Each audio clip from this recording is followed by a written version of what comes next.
presidente López Obrador sean un derecho permanente, y año tras año los diputados del Verde votan para otorgar recursos para la pensión universal de adultos mayores, el apoyo económico del programa Jóvenes Construyendo el Futuro, las becas bienestar para todas las familias con hijos en educación básica y la beca universal para estudiantes de preparatoria. La 4T también es verde. Partido Verde San Luis Potosí.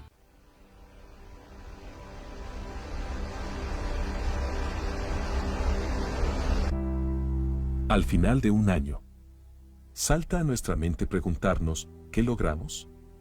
¿Qué obtuvimos? ¿En qué mejoramos? Al inicio del nuevo año nos obligamos a ser mejores y a superar nuestros errores.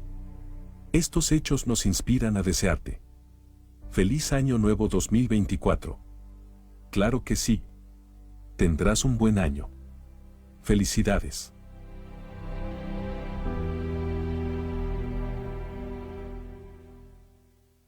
Las elecciones en millones de mexicanos. ¿Qué tanto buscas? Quiero informarme sobre las precampañas, saber cómo los noticieros siguen las actividades de quienes participan en esta elección. Para eso está el monitoreo del INE y la Universidad Autónoma de Nuevo León. En monitoreo2024.ine.mx está todo. ¿Cuánto dura la información? ¿Cómo se presenta? Si cuenta con perspectiva de género e incluso si se enfoca en las propuestas o temas personales. Tu decisión es importante para México. INE. Coyoacán Química y Modatelas presentan Foro D, el espacio donde nuestros invitados ofrecen información, experiencias, reflexiones y conocimiento de aquellos temas desconocidos y controversiales. Escúchanos todos los lunes y sábados en punto de las 11 de la mañana, aquí por Magnética FM.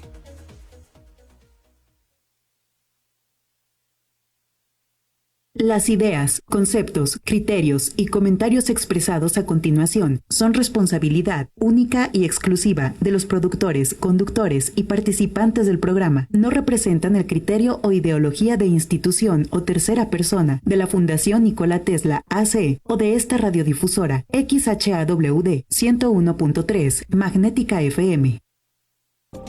La hora de la verdad ha llegado. Bienvenidas y bienvenidos a La Voz de los Expertos, espacio en donde especialistas darán su perspectiva de todo lo que acontece en ciencia, tecnología e innovación en San Luis, México y el mundo. Programa del Consejo Potosino de Ciencia y Tecnología y Magnética FM. Comenzamos.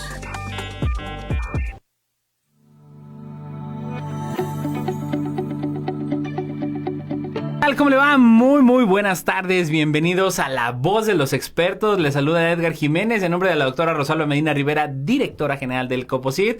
Pues encantados de estar una tarde de martes más y aquí platicando en esta serie, en esta cadena de ediciones especiales que tendremos, pues bueno, a los galardonados con el Premio Potosino de Ciencia y Tecnología e Innovación, y que de verdad es un gustazazo tener aquí a la doctora Araceli Rodríguez Hernández. Ella está adscrita a la Facultad de Psicología de la máxima casa de estudios de la Universidad Autónoma de San Luis Potosí y recién galardonada en el Premio Potosino de Ciencia, Tecnología e Innovación 2023. Ya lo sabe, sigan nuestras redes sociales a través del Twitter, Instagram, Facebook y también en el TikTok. Y bueno, saludan a todos los que nos ven a través de la transmisión del Facebook Live en Magnética en el 101.3 de FM. Y bueno, reiterándole la importancia que tiene, estamos ya en puerta del Día Internacional de la Mujer y la Niña en la Ciencia, que si usted no lo sabía, bueno, pues desde el año 2015, la Organización de las Naciones Unidas pues declaró el 11 de febrero como el Día Internacional de la Mujer y la Niña en la Ciencia. ¿Y esto por qué? Bueno, porque finalmente la mujer ha participado no solo en ciencia, en todos los ámbitos de nuestra sociedad. Pero el problema ha sido la visibilidad que no se le ha dado de manera oportuna, y que afortunadamente esto no es una moda, sino que es algo que ya se convierte en un usos y costumbres que debemos de tener como sociedad, como un mundo globalizado, y que evidentemente la participación de la mujer no solamente ha sido de relevancia, sino que tiene que darse esa visibilidad para evitar ese efecto Matilda que sucede en muchas ocasiones. Y bueno, pues sin más, mi querida doctora Araceli, ¿cómo estás? Bienvenida, buenas tardes. Hola Edgar, buenas tardes. Oye, pues encantados de que nos acompañes aquí. Y bueno, me gustaría arrancar un poquito antes de hacer un viaje en el tiempo, esto de volver al futuro, parte 1, 2 y 3, platicar un poquito de lo que de tus líneas de investigación, qué es lo que haces como investigadora y como académica ahí en la Facultad de Psicología. Bueno, yo estoy en la Facultad de Psicología. pero mi área es principalmente educativa. Entonces, tengo 3 líneas de investigación. La primera, la que más he trabajado, es didáctica de la lengua. Entonces, en esa me encargo de estudiar los procesos de enseñanza en educación básica que tienen que ver con la enseñanza de la lengua, ¿no? En nuestro caso, el español. Otra de mis líneas es la formación docente. Entonces, en esta intento ayudar a construir estrategias para la formación de los profesores, tanto inicial, es decir, quienes están en las escuelas normales o universidades, o quienes ya están en servicio y pasan por estos espacios de formación que los siguen preparando para la práctica. Y la educación rural. De modo super. que me interesan mucho los contextos de territorios rurales, sobre todo las escuelas multigrado, que son estos espacios en primaria, por ejemplo, donde un solo profesor atiende de primero a sexto, en el caso de las escuelas unitarias, y que se encuentran ubicados en contextos pues de muy alta marginación. Claro, y fíjate, interesantísimo porque las 3 líneas son fundamentales, o sea, al final de cuentas son ejes rectores de transversalidad, de política pública, de cualquier desarrollo de cualquier país. Digo, sin educación estamos perdidos. Y algo que ahorita me hiciste así como que el flashback, que de verdad a mí me llamó mucho la atención, es que precisamente en escuelas rurales a veces encontramos estos héroes anónimos. Me tocó algún caso, acá por Peñasco, por Las Palmas, un maestro que estaba multigrado, tenía 9 alumnos, estaban los 6 grados, y aparte el profesor tenía una alumna autista, y con un nivel pues avanzado de autismo dentro del espectro, y me llamó poderosamente la atención cómo el profesor tuvo la capacidad de llevarle una bitácora completa a la niña, y además todos los chicos pues al día con cada uno de sus grados, ¿no? Entonces, muy desafortunadamente, como dices, también creo esta parte de multigrado, pues sí es un gran reto, pero también creo que deja un poquito ese olvido o esa falta de atención, que bueno, siempre diremos, no, es que faltan los recursos, nos podrán decir las autoridades, pero tan fundamental es atender esta educación rural como la parte urbana, ¿no? Porque a veces luego nuestra ceguera de taller, pues que estamos en las instituciones, se olvida de parte de muchos especialistas el atender precisamente esta parte rural, este ejercicio de quienes están allá, ¿no? Entonces, fundamental. Platícame, ¿cómo es que empiezas un poquito en esta orientación de decir, oye, pues yo voy a estudiar? Estudiaste en la BCN, ¿no? Estudiaste en la normal del estado. No. ¿Dónde estudiaste? ¿Cuál fue tu preparación? Yo soy veracruzana. Mira, qué bien. Soy del estado de Veracruz. Estudié en la escuela normal en el estado de Veracruz, la Benemérita Escuela Normal Veracruzana. Y luego hice una maestría en ciencias en el CIMBESTAP, en la Ciudad de México. Y también en la Ciudad de México estudié el doctorado en pedagogía en la UNAM. Después ya llegué a trabajar a la BCN, aquí a San Luis Potosí. Aquí a San Luis Potosí. Estuve 1 año y de ahí me fui a la Facultad de Psicología de nuestra universidad, de la Autónoma. Mira, qué interesante. Ahora, haciendo un poquito esta regresión, y bueno, mi ascendencia paterna también, todos de Veracruz, saludando a los que nos ven vía internet allá en el bello estado de Veracruz. ¿Y cómo es que inicias, vamos, en secundaria, preparatoria? ¿Qué era lo que te llamaba para que finalmente dijeras, sabes que yo voy a ir a estudiar educación? Porque también, como todas las carreras, es de vocación, pero a veces muchos chavos, y digo, yo sí quiero dejarlo así patente de alguna manera, yo he escuchado chicos que tristemente me dicen, no, pues es que me van a dejar la plaza, ¿no? Cuando hablamos de educación, ¿no? Y a veces, y a veces también encuentras pues a estas personas como tú que dices, pues es por ese interés, es por vocación. ¿Cómo es que nace todo este interés de orientarte a esa línea? Pues mira, te cuento. Yo tengo la ruralidad incorporada en mi nacimiento, porque soy de un pueblo muy pequeño de Veracruz, Tomatlán se llama mi pueblo. Entonces tenía 2 ideas en la cabeza cuando estaba en la secundaria: estudiar ciencias de la comunicación o estudiar administración de empresas. Okay. Completamente diferente. Se fueron afinando en la preparatoria. Me fui al área de humanidades y ahí empecé a explorar pues las posibilidades que permitía mi pueblo y también la condición económica de mis papás para que yo pudiera elegir una carrera. Y quedé finalmente con 2 opciones: administración de empresas, que en la Universidad Veracruzana estaba en el puerto de Veracruz, y la licenciatura en educación primaria, que estaba en Jalapa, ¿no? En la normal, ambas instituciones públicas. Presento examen en las 2 y quedo en las 2, ¿no? Que, por cierto, con muy buen lugar. Buen lugar y todo. Sí, o sea, eres aplicada para la escuela. Sí.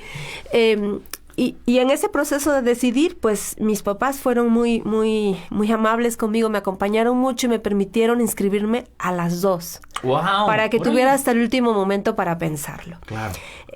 Y decidí la normal porque tenía muchas ganas de enseñar a los niños a leer y escribir. Entonces era algo que me daba curiosidad desde ese momento. Justo ahora, parte de mis trabajos tienen que ver con esos procesos en los que los niños empiezan a entender las relaciones entre las letras y los sonidos, ¿no? Que se llama alfabetización inicial. Uh-huh. Entonces me decido por la normal, empiezo y a la mitad del primer semestre, no me gusta. Uh-huh, yo decía, no me gusta, estoy lejos de casa, bueno, estaba en un pueblo, me trasladé a la capital, 3 horas, si nos escuchan estudiantes que son foráneos, claro, saben de lo que estoy hablando, todos los que hemos tenido que salir de casa sabemos qué es eso, entonces empecé a extrañar, todo estaba complicado, vivía en una casa de monjas, entonces wow, o sea, era una dinámica distinta. De mi pueblo pequeño, en ese momento quizás tendría 5,000 habitantes, a la capital, bueno, había diferencias. Llego a casa un fin de semana, te podía viajar cada 15 días uh-huh. nada más, y le digo a mi papá, ya no quiero la normal, ya me di cuenta que no me gusta. Yeah. Entonces mi papá hizo algo que todavía recuerdo, me sentó en sus piernas y me dijo que las niñas que eran disciplinadas y trabajadoras como yo, y que soñaban como yo, iban a ser muy buenas en lo que fuera que eligieran. Y que si yo realmente quería, podía volver. Y que si no quería, que lo intentaba el año que viene en administración de empresas. O sea, otra vez sacar, sí. Porque había perdido la ficha, no la inscripción. Y continué en la normal. O sea, fue un momento de clic, ¿no? Como dicen, sí. Momentos que definen tu rumbo en la vida, ¿no? Sí, es que ese acompañamiento que lo sentí por el lado paterno, es el acompañamiento que muchas veces brindan los profesores de primaria a uh-huh. los niños, uh-huh. cuando, sobre todo, y a las niñas, cuando en casa a veces está en esta ausencia de las figuras, ¿no? O por muchas razones no se puede dar. Claro. Entonces, ese proceso de acompañamiento es justo el que se da en los contextos escolares, en muchos casos, y ese es lo que es importante aprender, ¿no? O sea, ¿qué estrategias usa el profesor, además de los uh-huh. contenidos que debe de saber para enseñar, para lograr acompañar a sus estudiantes a acercarse con gusto, con emoción a un contenido? Claro, no, y además que tengan esa sensibilidad tremenda y ese lado y sentimiento humano de acercarse, ¿no? Inclusive yo de alguna manera he visto que a veces hasta la gente que está en vespertino, los contextos son muy distintos.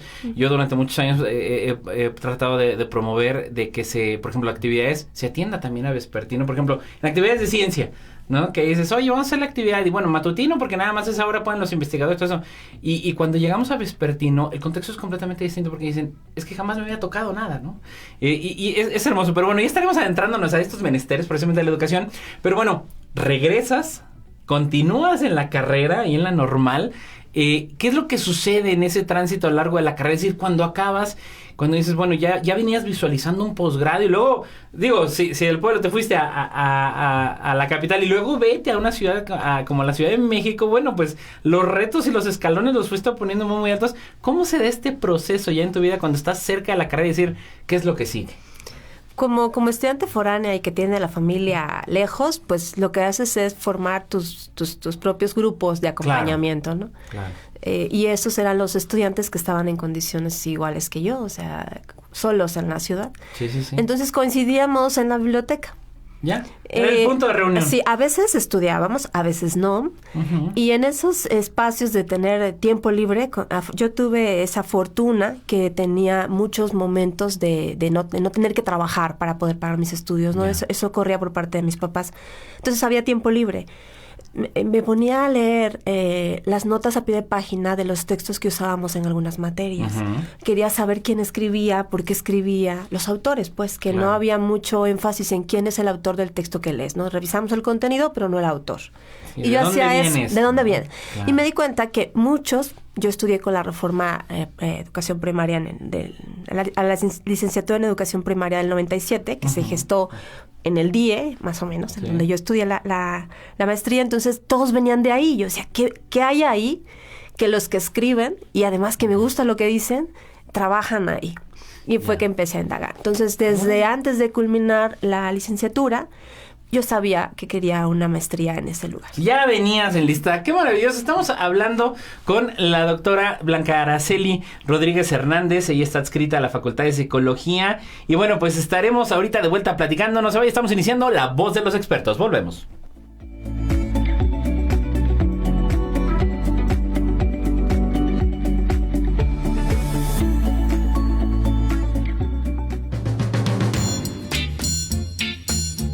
Transmite Magnética FM XHAWD 101.3 MHz, 5000 watts de potencia en sonido esféreo. Magnética FM, señal sin límites.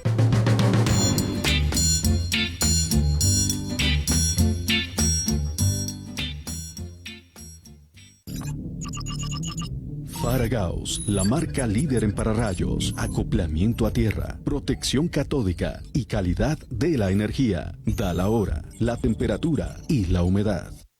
Es la hora 16:17. La temperatura 20 grados, 1/10. La humedad 27%.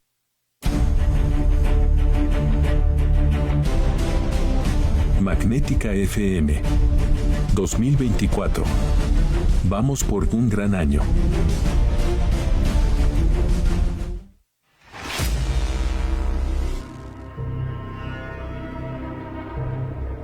Magnética FM 19 años. Contigo.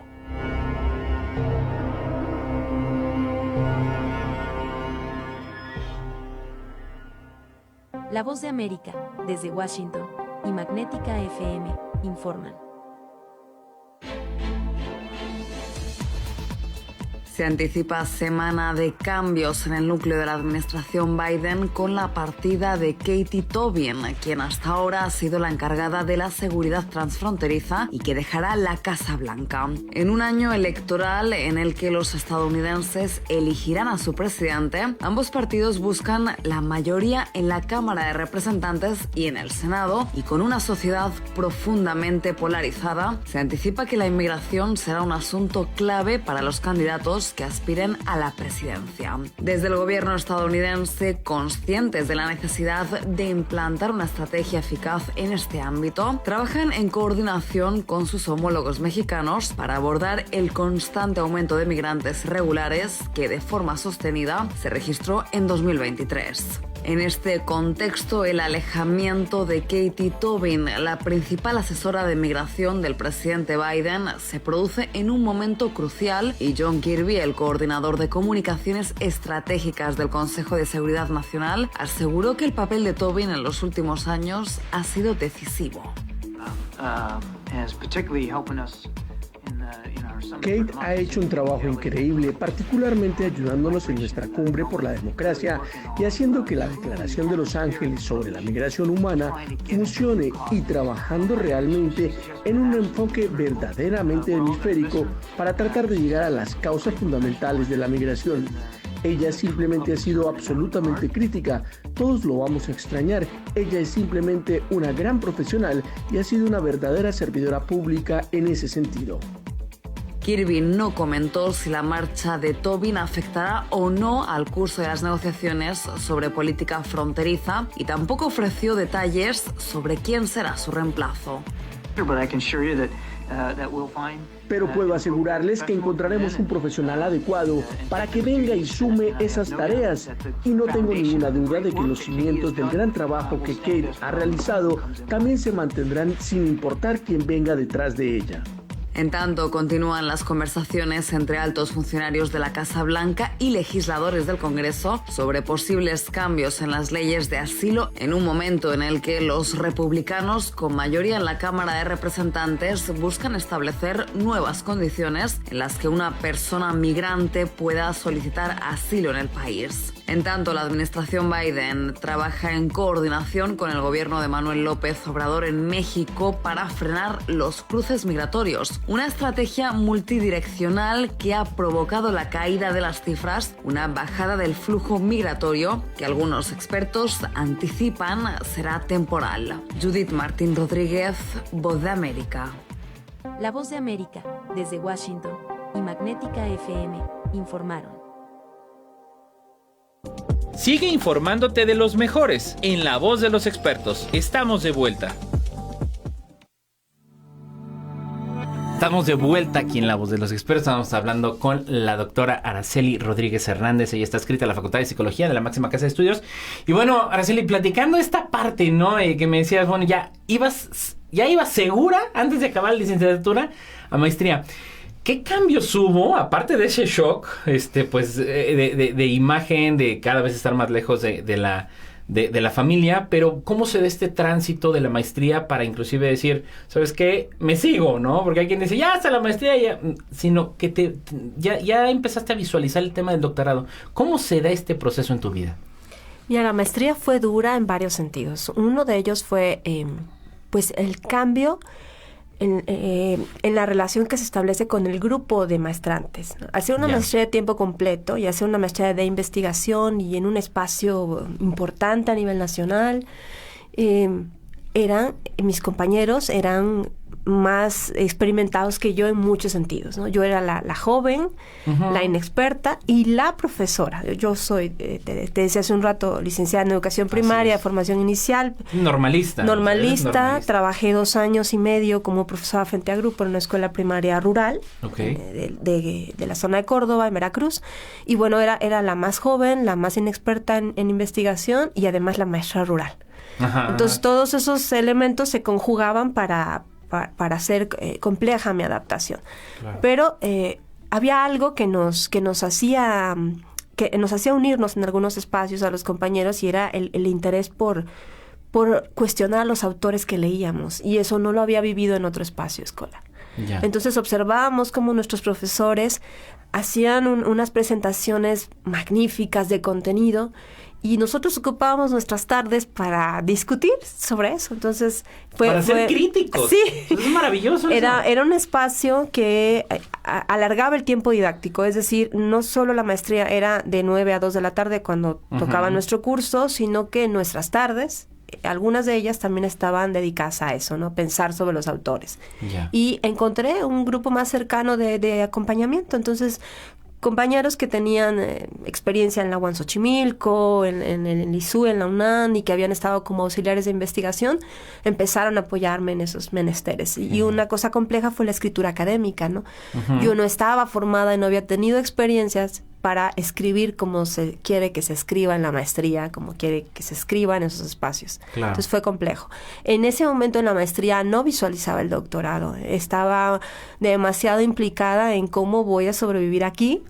Sí, los retos que había y los clichés al final de cuentas sociales que se presentaban. Sí. Y cómo voy a terminar además con una buena nota, porque era parte de mis experiencias escolares pasadas, y era lo que yo buscaba, no solo que ahí se había complejizado más. Cuando terminé, yo tuve que volver a mi espacio escolar, a mi zona escolar, a mi escuelita rural, con un grupo de niños de primer grado de primaria, ¿no? Entonces, ahí fue donde empecé a pensar, creo que puedo seguir con el doctorado porque esto sí me gusta, ¿no? Ahora me quiero plantear, mi maestría fue en problemas relacionados con el aprendizaje, con cómo los niños aprenden, qué ideas construyen sobre la lengua escrita, cómo van entendiendo las relaciones entre las letras y los sonidos, cómo van entendiendo lo que pasa después, que es agregarle, pensar en la ortografía, por ejemplo, los signos de puntuación. Pero ya que estaba de nuevo en mi escuelita, yo pensaba, ¿y cómo puedo hacer ahora para enseñar mejor? Ya que comprendí el aprendizaje. Claro. Y entonces empecé a pensar en un doctorado en pedagogía, que es como la otra parte de mi formación, lo que se vincula con la enseñanza. Y a buscar otros espacios, pero me hacía falta, ¿sabes?, un grupo de investigación. Yeah. La pertenencia a un espacio consolidado. Sí, formar parte, ¿no? Claro, para ya no llegar como llegué a la maestría. Entonces empecé a indagar qué había en la Universidad Veracruzana, que era lo que me quedaba cerca geográficamente, y encontré que en la Universidad Veracruzana estaba el Instituto de Investigaciones en Educación y que había un investigador ahí, el doctor Jorge Vaca, que tenía pues experiencia en psicogénesis, que fue lo relacionado con mi maestría, experiencia en psicología cognitiva a partir de un doctorado que él hizo en Francia, y además se interesaba por la didáctica. Ya. Y le escribí. Me puse en contacto con él. Tocaste puerta. Sí. Como debe ser. Y me aceptó como su auxiliar de investigación. Entonces, ahí fue donde visualicé ya muy formalmente el doctorado, porque tuve un espacio de trabajo, una pertenencia a un grupo de investigación, espacios para discutir, tesis, autores, seminarios para leer, pensar. Y Jorge me ayudó muchísimo a construir mi proyecto. Ya. Cuando llegué a la Facultad de Filosofía y Letras de la UNAM con mi proyecto, pues yo sentí que eran otras condiciones distintas a la maestría, porque ya tenía yo un hábitus, voy a usar así la palabra, más próximo a lo que era la investigación. Oye, genial, ¿eh? Y ahora, en este sentido, pues, también otro reto al final del día representa el doctorado, ¿no? Que bien ya venías adaptada a esta línea, pero lo interesante, creo yo, también de alguna manera es que a lo largo del proceso fue como te fuiste enamorando de alguna manera de la investigación, ¿no? O sea, de convertirte al final del día en científica. Sí, justamente esa emoción que te da decir, entendí algo, aunque sea pequeño, y puedo volver un problema a sentido. Esto que yo experimentaba cuando era profesora, ¿cómo hago para enseñarle a estos niños cuyos papás son analfabetas, que son van a ser los primeros alfabetizados en su familia? Así es. ¿Cómo hago para aproximarlos a la cultura escrita, ¿no? ¿Cómo hago para interesarlos en un cuento, en que vayan a la biblioteca del saloncito y tomen un libro y lo lean con gusto, para que encuentren también en la escritura una herramienta de conocer el mundo y de posicionarse como ciudadanos? Esas preguntas naturales en una maestra novata se van convirtiendo en preguntas epistémicas, en preguntas de investigación.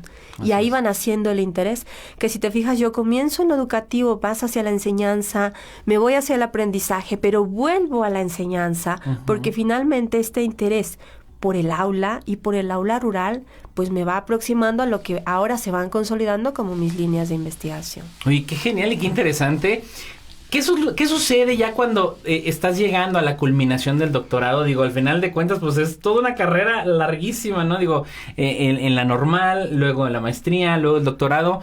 Ya llegando a la culminación del doctorado, ¿cuál fue el paso siguiente que viste? Porque yo creo, digo, y reitero este punto que comentábamos en el primer segmento, de este punto, este botón detonador que tuvo tu padre para decir, siempre vas a poder. Y creo que de alguna manera es un mensaje que todo papá y mamá, abuelo, tío, a quien nos toque educar al final del día, pues tenemos que detonar en cualquier edad de nuestros jóvenes, en nuestros niños, cuando de repente se sienten un poquito cabizbajos o temerosos de dar el siguiente paso. ¿Qué es lo que sucedió ya que terminaste el doctorado? Digo, y sobre todo acabando acá en San Luis Potosí, ¿no? En tierra potosina. Cuando estaba por terminar el doctorado, que era 2015, yo sabía una cosa. Yo podía volver a mi espacio como profesora. Ya había pasado de la escuela a una supervisión escolar, que es donde se encargan de atender los requerimientos de las escuelas. Había tenido a mi cargo 37 escuelas primarias, rurales. Entonces, yo podría volver a ese espacio, o también podía buscar otro más próximo a la investigación. Así es. Y yo estaba segura que quería ese otro espacio. Entonces empecé a buscar. Y en esa intención de buscar, presenté en la UABC, en Ensenada, allá California. Arriba, hasta el norte. Allá postulé y quedé. Órale, y en la BCN también quedé. Y había tocado puertas también en Colima. Finalmente, la cuestión de acercarme a la investigación implicaba otra cosa más, que era volver a dejar mi hogar. En ese momento estaba como hija de familia, ¿no? Con papá, mamá, hermanos. También mi tierra y todo este espacio que uno conoce como un contexto próximo, ¿no? Claro. Pero era un reto que quería, porque tenía ese sueño de investigar y de tener el contexto que te permite investigar, porque no nada más es soñar y querer, sino es tener el espacio laboral justo que te da las condiciones para hacerlo.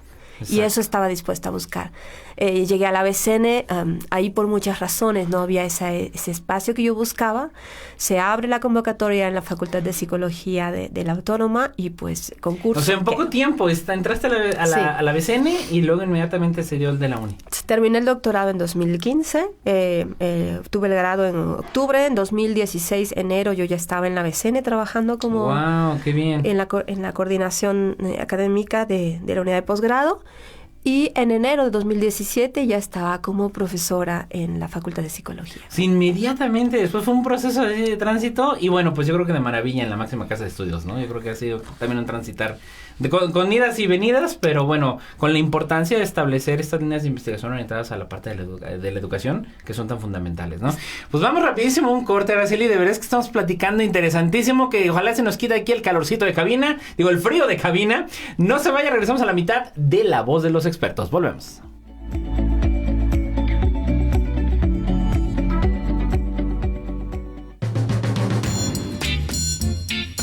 En la ciudad de San Luis Potosí, capital, México, transmite Magnética FM XHAWD 101.3 MHz, 5000 watts de potencia, con estudios y planta transmisora en Loma Blanca 198, Colonia Loma Dorada, código postal 78215, transmitiendo en sonido esféreo, Magnética FM, señal sin límites.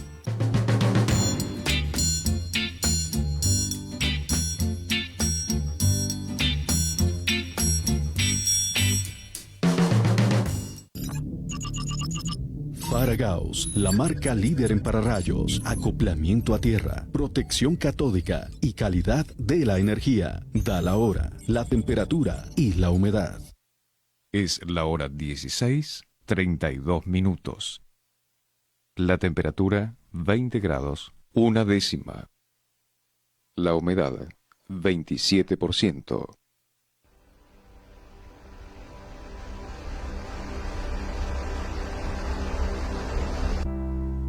Al final de un año, salta a nuestra mente preguntarnos ¿qué logramos?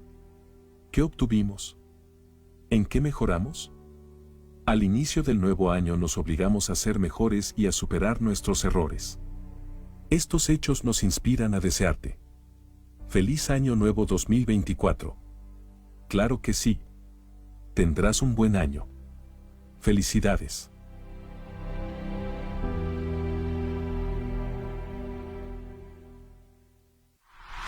¿Por qué consumir orgánico?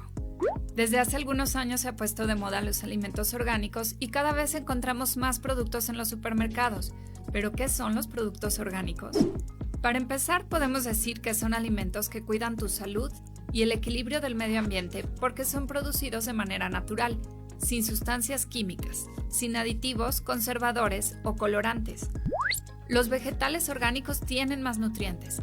No utilizan plaguicidas, pesticidas o fertilizantes tóxicos y además no son transgénicos. Los productos animales orgánicos tienen más grasas buenas, no tienen residuos de medicamentos o antibióticos y además no son tratados con hormonas. Son alimentados de forma libre y natural. Así que son más caros porque nos dan más nutrientes y cuidan nuestra salud. Sin embargo, no te dejes llevar por la mercadotecnia, ya que también puedes encontrar productos orgánicos chatarra. Así que siempre busca en la etiqueta qué es lo que estás comprando. Ideas por Mane. Sígueme en Facebook, Ideas de Alimentación Sana, y en Instagram, Ideas para Mamás. Sigue informándote de los mejores en La Voz de los Expertos. Estamos de vuelta.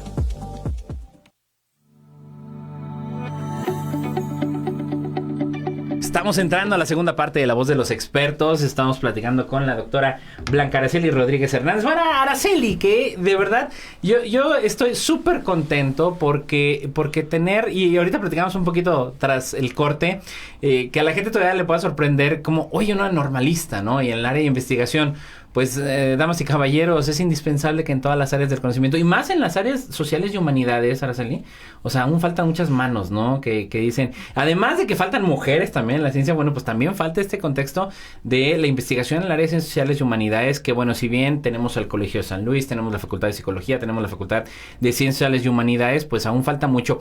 Me gustaría entrar, Araceli, ahora a esta parte de la experiencia con el premio, ¿no? Al final del día, tú te enteras de la convocatoria, participas, ¿cómo se fue dando este proceso hasta el punto en el que, cómo fue que te enteraste inclusive que fuiste acreedora, galardonada con este premio? Bueno, es la segunda vez que participaba. Ok.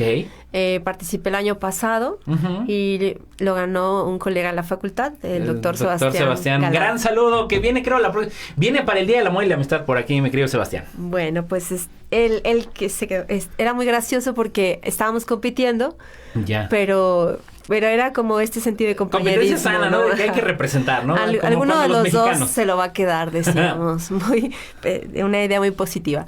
Bueno, lo ganó él y en 2023 salió la convocatoria y él me animó mucho a participar. Yo decía, ya concursé el año pasado. Es un embrollo estar armando todo este expediente. Y él y otra colega de la jefatura de posgrado, Giovanna, me decían, ya lo tienes, ya está armado, solo complétalo, ¿no? Completa ese año. Yo estaba haciendo una estancia en la Universidad de Barcelona y por WhatsApp me ponían, ¿no? Anda, anima. Estuvieron animándome todo el tiempo. Finalmente, bueno, metí todo, junté lo que me faltaba, hice todo.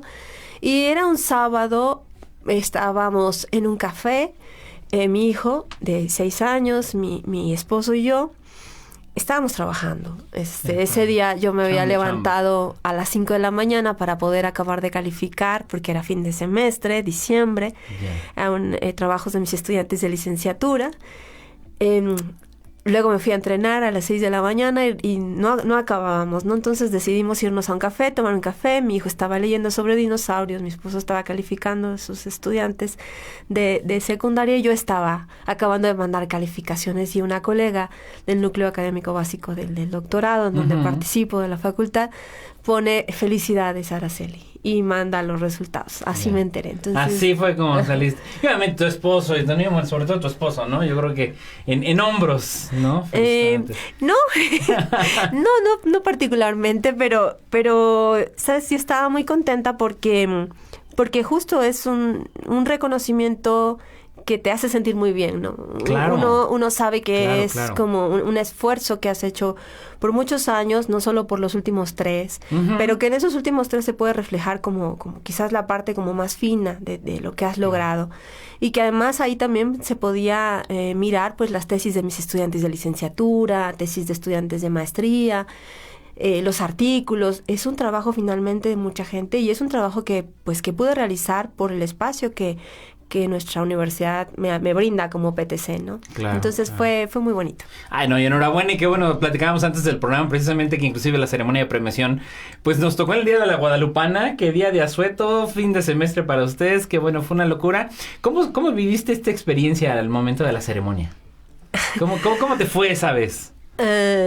Pues fue interesante, nueva, porque no estoy habituada a las cámaras, ¿no? Sí, claro. Yo escribo y leo y estoy con mis estudiantes donde me siento bien, pero no a las cámaras. Entonces ahí me desperté muy temprano, me peiné y bueno, íbamos todos muy guapos para recibir eso. Pero ¿sabes qué? Fue interesante porque ver otros colegas que hacen un esfuerzo también como tú y que están ahí premiados, reconocidos, en este caso por Coposit, pues es muy satisfactorio.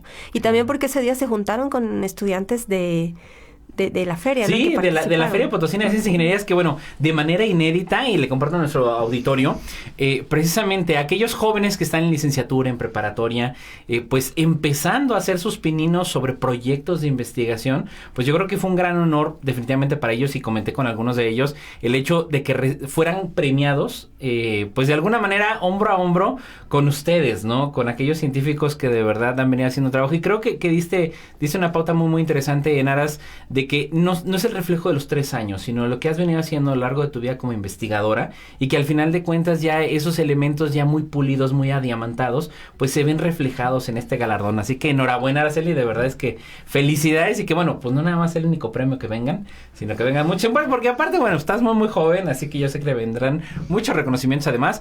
Pero bueno, también me gustaría ir brincando también un poquito, Araceli, a esta parte del contexto precisamente educativo, ¿no? Hemos escuchado, yo creo que durante sexenios, y que bueno, no es algo privativo, yo creo que hay que dejar muy en claro, no es algo privativo de los gobiernos, sino también de la sociedad en general. O sea, imposible que la educación sea responsabilizada a un solo ente, a un solo ámbito, sino que también es padres, familias, digo, los papás creo que hemos venido evolucionando también nuestro rol, para bien o para mal, creo yo, en muchos aspectos. Pero desde tu perspectiva a lo largo de toda esa experiencia educativa, no solo profesionalizante, sino también al final del día, desde que has venido teniendo tu desarrollo educativo, para ti, ¿cómo ha cambiado? ¿Cuál es esta perspectiva de cómo ha evolucionado, por ejemplo, en el caso de la educación rural? Pues de unos 20 años a la fecha, ¿cómo ha venido cambiando? Porque sí quisiera recordar algo, no quiero caer en el cliché de los extranjeros, que todavía nos imaginan sentados con el sombrero y el tequila. Digo, si uno se mete a muchas comunidades, pues también encuentra cierta tecnificación, que los muchachos, híjole, a veces no hay agua en la comunidad, pero sí andan viendo el Facebook, ¿no? Digo, me ha tocado ese tipo de casos hoy en día. Pero ¿cuál es esta perspectiva que tú tienes de cómo ha venido evolucionando? Mira, la educación rural, ahora se habla de las ruralidades, pues es un tema muy amplio, pero sí puedo decirte que al menos en lo que toca a la investigación, se ha transformado de tal modo que ahora es un objeto de estudio y antes no lo era. O sea, antes no estaba considerado como un objeto que se tiene que estudiar en sí mismo, diferente de otros contextos, ¿no? Claro. Antes hacíamos la oposición rural o urbano y se definía lo rural a partir del número de habitantes de un espacio según INEGI. Ahora se ha estudiado, se identifica que las ruralidades van mucho más allá de la cantidad de personas que habitan ahí y que tiene que ver también con una manera de relacionarse entre los habitantes, ¿no? Entonces, eso es un primer punto. Otro tiene que ver con el currículo. En lo que respecta a básica, no tenemos muy claro, por ejemplo, en las escuelas multigrado, cómo enseñar en un aula multigrado. Porque es un reto, o sea, exacto. No me quiero imaginar, si tan solo un grado en un grupo de 40, 50 niños, pues imagínate multigrado, es una locura. Exacto, entonces en educación básica, voy a hablar hasta antes de la nueva escuela mexicana, que es lo que está instaurando en la actualidad, no había un currículum para multigrado. De modo que el profesor que enseñaba en un aula con niños de primero a sexto tenía que operar los contenidos de español, matemáticas, ciencias naturales, por ejemplo, de todas las asignaturas que da en todos los grados. ¡Wow! Entonces, o sea, está de miedo. Está complicado. Sí, claro. Y lo que complica aún más esto es que no existe una formación inicial clara para profesores de primaria multigrado. Entonces, sí, o sea, se preparan igual como si fueran a dar de grado, nada más. Exactamente, como si fueran a una escuela unigrado, ¿no? En San Luis Potosí justo hay una licenciatura en la UPN, la Unidad 241, sí, que es pionera, es la primera licenciatura en educación multigrado del país. Entonces, wow. Es bien importante. Aquí en San Luis, es importante decirlo. Claro, y bueno, eso es una diferencia, ¿no? Claro. Se identificó que estos profesores que tienen un enorme reto en sus manos no tenían una formación inicial específica, o sea, salían de la escuela normal o del espacio que los preparaba sin saber cómo enseñar, frente a un currículum que no era para multigrado, sino para escuelas graduadas. Y además, la formación continua que está disponible para los profesores cuando ya están en servicio, tampoco era muy ajustada a multigrado. Así es. Entonces, ¿cómo enseñas si no te formaron para enseñar eso? Y que además no hay suficientes opciones para seguir formando en torno a eso. Veracruz, la normal de Veracruz, la Repsamen, tiene una especialidad en docencia multigrado. Okay. Pero fuera de eso, y de la licenciatura de aquí, que es relativamente nueva, no hay más en el país. Entonces, eso se identifica, se empieza a estudiar y se va construyendo el concepto de didáctica multigrado. Que es más o menos, tiene origen en 2006, en unos trabajos de un grupo de investigadores españoles. Y entonces, al acuñar el concepto, se va estudiando qué cosas hacen los profesores o qué cosas hacen los profesores para enseñar, aunque tengan un currículum no ajustado a sus necesidades y aunque no hayan sido formados para enseñar en esos espacios donde las diversidades se desarrollan en todo su esplendor. No, y son completamente distintas porque, como bien atinadamente dices, digo, ¿cómo vivíamos en este paradigma, ¿no? De decir, bueno, ¿cuántos alumnos la convierten en rural o en urbana, ¿no? Cuando pudiera ser completamente al revés, ¿no? Y tenemos muchos alumnos quizá en la parte rural y a veces hay zonas urbanas en las cuales hay muy pocos alumnos y aún así, ¿no? Se estipula distinto. Y digo, importantísimo también rescatar esto que dices.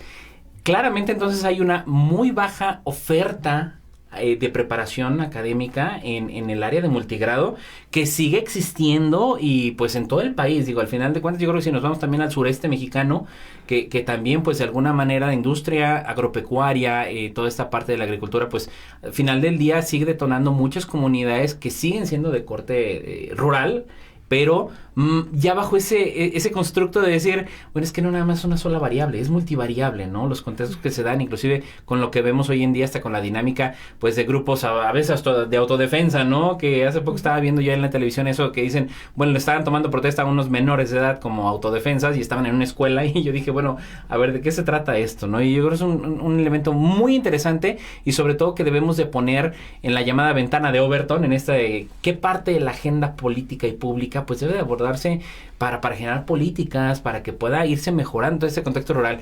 Voy rapidísimo a corte, Araceli, la verdad es que está interesantísimo el tema, no se vaya, regresamos ya a la última parte de La Voz de los Expertos.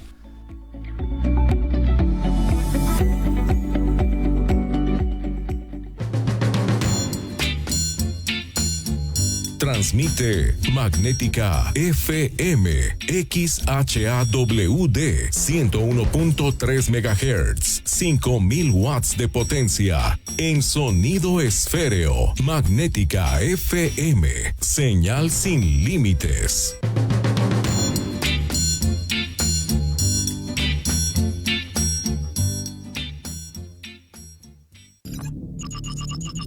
Faragaos, la marca líder en pararrayos, acoplamiento a tierra, protección catódica y calidad de la energía. Da la hora, la temperatura y la humedad. Es la hora 16:47 minutos. La temperatura 20 grados 2 décimas. La humedad 27%.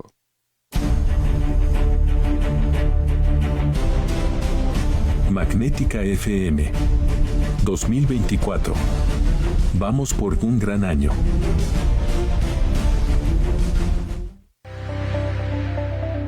Para el proceso electoral 2023-2024, el Consejo General del INE aprobó la distritación local para el estado de San Luis Potosí, con una nueva distribución de municipios y cabeceras distritales.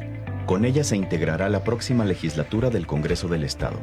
Conócela y ubica tu municipio en la página web www.cepac.slp.org.mx. Participa en las decisiones importantes. CEPAC.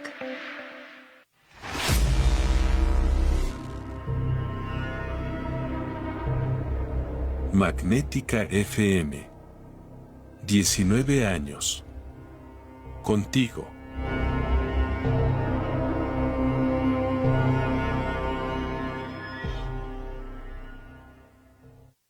¿Dónde dejé mi INE? Ay, papá, aún no has ido a recogerla al módulo. Ay, no. ¿Dónde dejé el papelito que me dieron?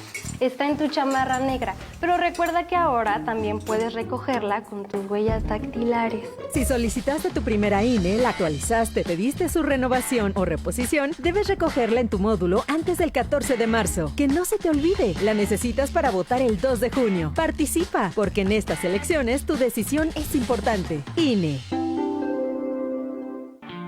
¿Cansado de la política de siempre, de los mismos discursos? En Liberalismo y Más encontrarás una nueva forma de vivir los temas que más preocupan a la sociedad, con un enfoque más profundo, plural y entretenido. Sintonízanos todos los viernes de 6 a 7 de la tarde por Magnética 101.3 FM.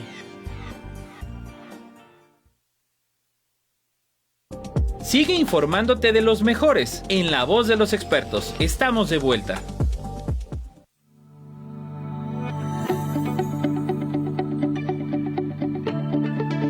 Entrando a la recta final de La Voz de los Expertos, estamos platicando con la doctora Araceli Rodríguez. Ella está adscrita a la Facultad de Psicología, pero sobre todo galardonada con el Premio Potosino de Ciencia, Tecnología e Innovación del 2023. Y bueno, pues Araceli, estamos platicando esta parte, ahorita nos platicabas este reto, este gran reto de la parte pues multivariable de lo que es la educación en el contexto rural.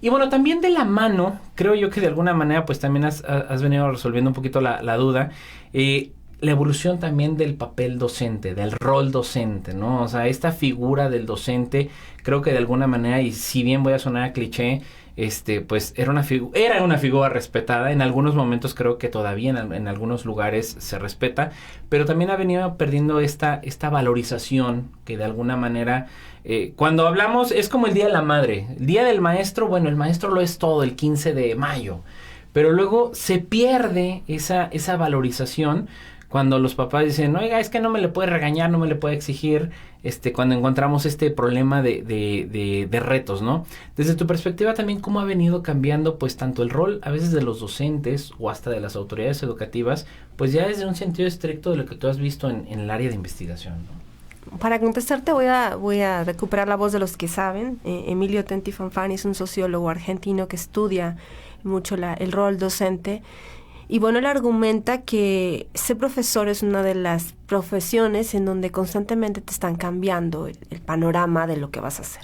Yeah. Y esto se relaciona mucho con los cambios en los planes y programas de estudio, que muchas veces se acompasan con los cambios de gobierno, ¿no? Entonces, llega un secretario de Educación, plantea una reforma, un ajuste curricular, y se le plantean ciertos contenidos y formas de enseñanza al docente. Yeah. Después llega otro y te vuelven a cambiar. Por ejemplo, ahora ya no se habla de español, sino de lenguajes. Y dentro de lenguajes, dentro de ese campo, pues encontrarás el español. Entonces, estos cambios a los que se somete el profesor son propios de su profesión y son ajenos a otras. Imaginemos a un médico que constantemente le estén cambiando el tipo de cirugía, ¿no? Sí, no se puede, claro, al contrario. O sea, no. Sí, se profundiza en la materia de su conocimiento, pero no son cambios tan abruptos como los que sufre el profesorado. Estas relaciones que se van descubriendo entre los niños y los contenidos que aprenden, ¿no? Por ejemplo, puede llegar una mamá a decirle al profesor, a mi hijo no le exija sobre matemáticas porque él es muy sensible y a él le gusta la música. O mi hijo no es bueno en español, él va a resultar bien en matemáticas. Entonces tiene que estar atento a los cambios de contenidos, también a los cambios de los nombres de las materias que imparte, a los cambios en las formas de enseñanza y también a las nuevas formas de relacionarse de los estudiantes o a lo que se dice sobre las tecnologías. Así es. Entonces todos estos ajustes en torno a la profesión la hacen compleja. Y hacen que el profesor, decía un sociólogo español, José María Esteves, comience a sufrir el malestar docente. Y esto es que no está seguro si está haciendo bien su trabajo porque constantemente está sometido a cambios. Y que ha llevado incluso a cuestionar si el trabajo del profesor es una profesión o pues, está ejerciendo un oficio supeditado a planes y programas de estudio que le dicen constantemente lo que tiene que hacer. Claro. Entonces, estos cambios han sido naturales en la construcción de la figura del profesor.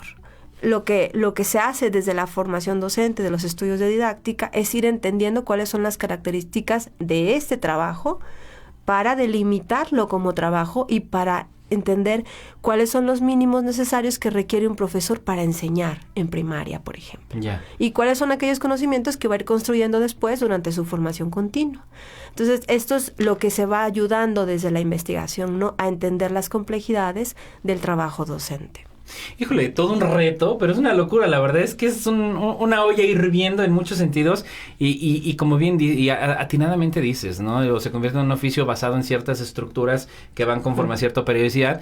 Y digo, lo más triste es decir, bueno, ¿cómo saber si lo estamos haciendo bien o mal si ni siquiera tener el tiempo de poderlo evaluar? Porque ya te lo cambiaron, ¿no? Ya te lo cambiaron. Ahora, si bien de por sí la pandemia representó un reto en todos los sentidos, en el ámbito de salud, social, etcétera, pero al final del día, pues mucha gente luego desafortunadamente opina, a veces sin el fundamento, pero precisamente desde el área de investigación educativa, ¿a qué grado, si de alguna manera se ha podido dimensionar la afectación que tuvo la pandemia? Y te lo digo por lo siguiente, en algún momento, previo a la pandemia, yo visitando escuelas, nos tocó un grupo de 5º grado de primaria rural.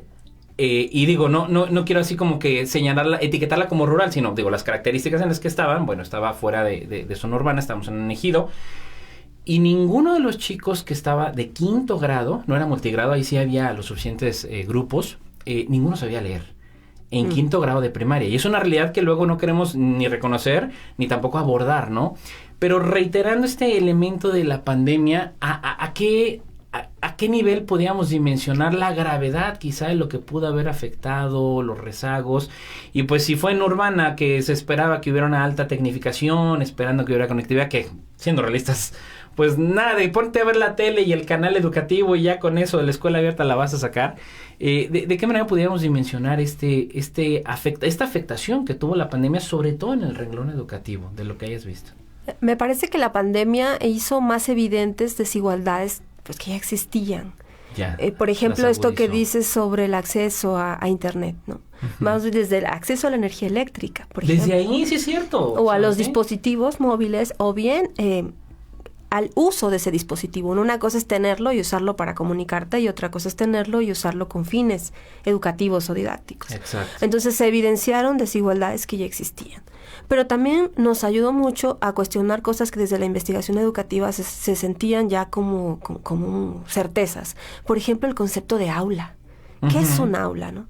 Es este concepto antiguo de aula cerrada, de espacio físico donde conviven maestros y estudiantes en torno a un contenido. Pero lo que pasó en la pandemia es que cuestionamos ese concepto, porque había un aula cuando había interacción asíncrona, niños y profesores, porque se dejaba tarea y los niños la hacían cuando podían. Uh-huh. Y había un aula cuando se extendía a la casa y mamá o papá o hermano mayor, hermana mayor ayudaban a hacer la tarea. Así es. Y había un aula cuando le entregaban al profesor las tareas los fines de semana y en el horario no laboral. Entonces se cuestionó qué es un aula y cómo se delimita para su estudio. Y también pudimos, por ejemplo, entender todos los esfuerzos que hicieron muchos profesores y profesoras en zonas rurales, por ejemplo, para tener comunicación con sus estudiantes. Yeah. Entonces, desde generar grupos de WhatsApp con las mamás, desde escaparse un día de la semana para llevarles el material impreso porque allá no lo pueden imprimir. Uh-huh. Hubo profesores que iban a las escuelas con cubrebocas, haciendo lo que podían, citaban a los niños de vez en vez escalonados para atenderlos. Entonces, esos elementos opacos dentro de la labor docente se observaron, se visibilizaron en la pandemia.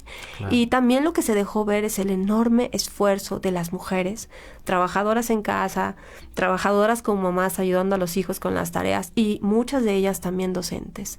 Entonces, creo que algunas cosas que teníamos como parte del sentido común se empezaron a cuestionar. No quiero decir gracias a la pandemia, pero sí creo que nos ayudó a replantearnos desde la investigación elementos que teníamos ya como logrados y que también pues dejó ver otros retos, ¿no? Como esto de seguir problematizando los roles de las mujeres que trabajan en casa y que ejercen también un trabajo fuera de ella, ¿no?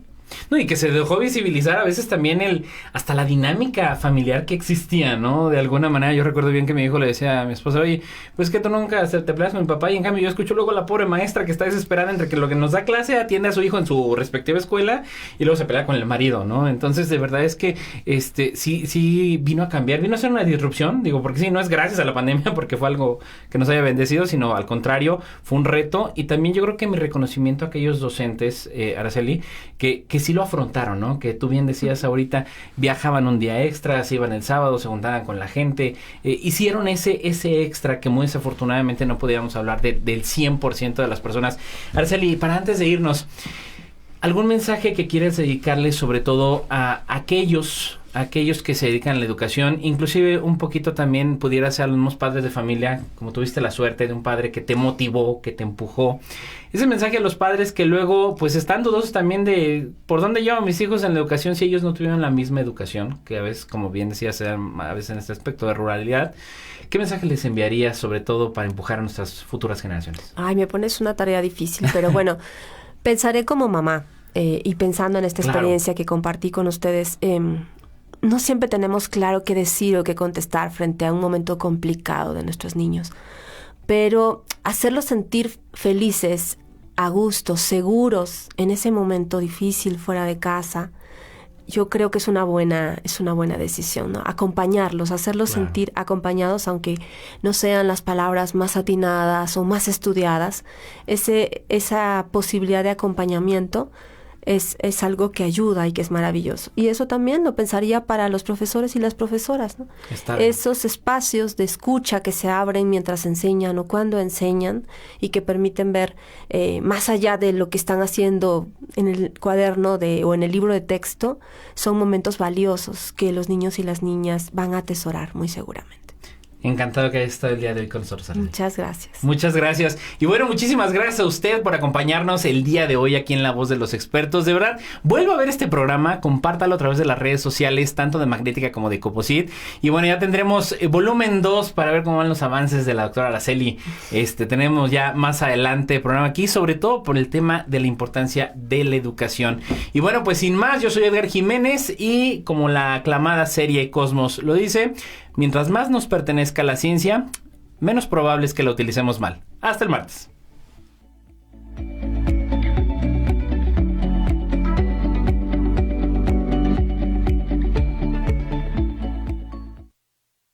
Gracias por acompañarnos en La Voz de los Expertos. No lo olvides, todos los martes a las 4 de la tarde por el 101.3 de FM. Esta fue una producción del Consejo Potosino de Ciencia y Tecnología y Magnética FM. Te esperamos la próxima semana. En la ciudad de San Luis Potosí, capital, México, transmite Magnética FM XHAWD 101.3 MHz, 5000 watts de